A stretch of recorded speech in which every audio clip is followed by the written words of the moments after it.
매일매일 건강한 습관 하루 비타민입니다. 바쁜 일상에서 내 몸에 필요한 영양 성분을 빠짐없이 음식으로 섭취하기란 쉬운 일이 아닙니다. 그렇다 보니 많은 사람들이 영양소를 보충할 수 있는 영양제를 섭취하곤 하는데요.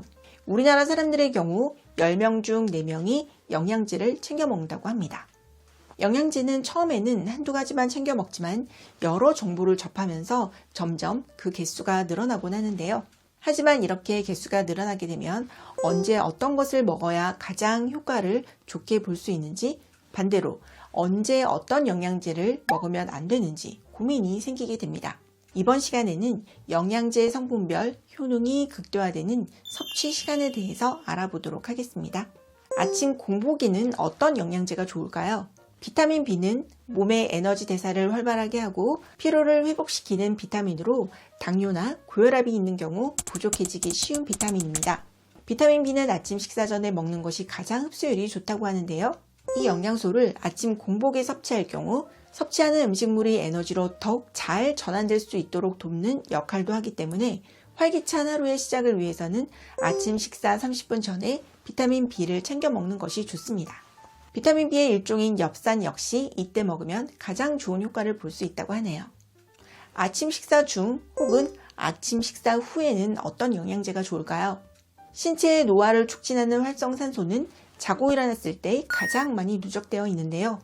이 때문에 항산화 효능이 뛰어난 비타민 C는 아침 식사 중이나 식후 섭취하는 것이 좋습니다. 또한 나이가 들어감에 따라 황반 구성 성분인 루테인이 감소하기 때문에 눈이 침침해지거나 망막 건강이 악화되게 되는데요.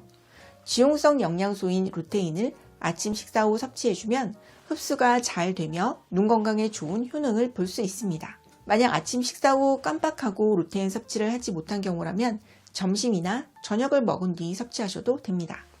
점심 식사 전에는 홍삼을 드시는 게 좋은데요. 홍삼에 포함된 진세노사이드 성분은 공복일 때 체내 흡수력이 가장 높기 때문에 점심 식사 전에 섭취하면 효과가 배가 되고요. 점심 식사 후 찾아오는 식곤증이나 피로 해소에도 도움이 된다고 하네요. 점심 식사 후에는 루테인과 마찬가지로 지용성 영양소인 오메가3를 드시는 게 좋은데요. 오메가3가 몸에 흡수되기 위해서는 담즙산이 필요하다고 합니다. 이 담즙산은 식후 많이 분비되기 때문에 이때 오메가3를 섭취해주면 좋은 효능을 보실 수가 있고요.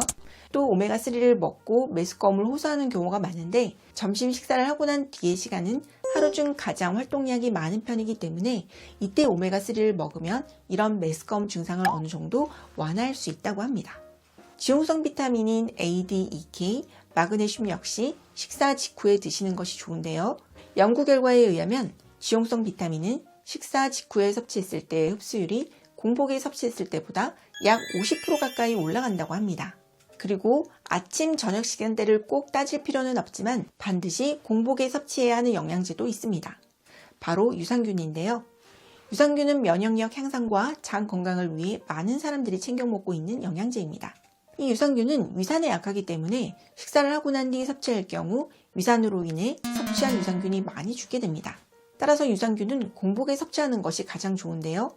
한 가지 주의할 점은 유산균은 물에도 약하기 때문에 뜨거운 물과는 같이 드시지 않는 것이 좋습니다. 다음은 저녁 식사 후에 드시는 영양제인데요. 뼈 건강을 위해 칼슘을 따로 영양제로 섭취하는 분들도 많습니다. 특히 폐경기 이후에는 골밀도가 급속히 떨어지기 때문에 칼슘제를 챙겨 드시는 여성분이 많은데요. 이렇게 뼈를 튼튼하게 해주고 근육의 수축과 이완을 돕는 칼슘은 위산이 충분히 있어야 흡수율이 높아지기 때문에 공복에 섭취하면 흡수율이 떨어지게 됩니다. 그렇다면 왜 아침이나 점심시간이 아닌 저녁 시간대에 칼슘을 섭취해야만 할까요? 이유는 칼슘의 신경 안정 효능 때문입니다. 칼슘을 섭취하면 근육의 긴장감을 완화시켜 편안한 휴식을 도와주는 효능을 볼 수가 있는데요. 이런 이유로 수면 장애가 있는 사람에게 따로 칼슘제를 처방하기도 한다고 하네요. 그리고 사람에 따라 칼슘제를 복용한 이후 속쓰림을 호소하는 경우가 있습니다.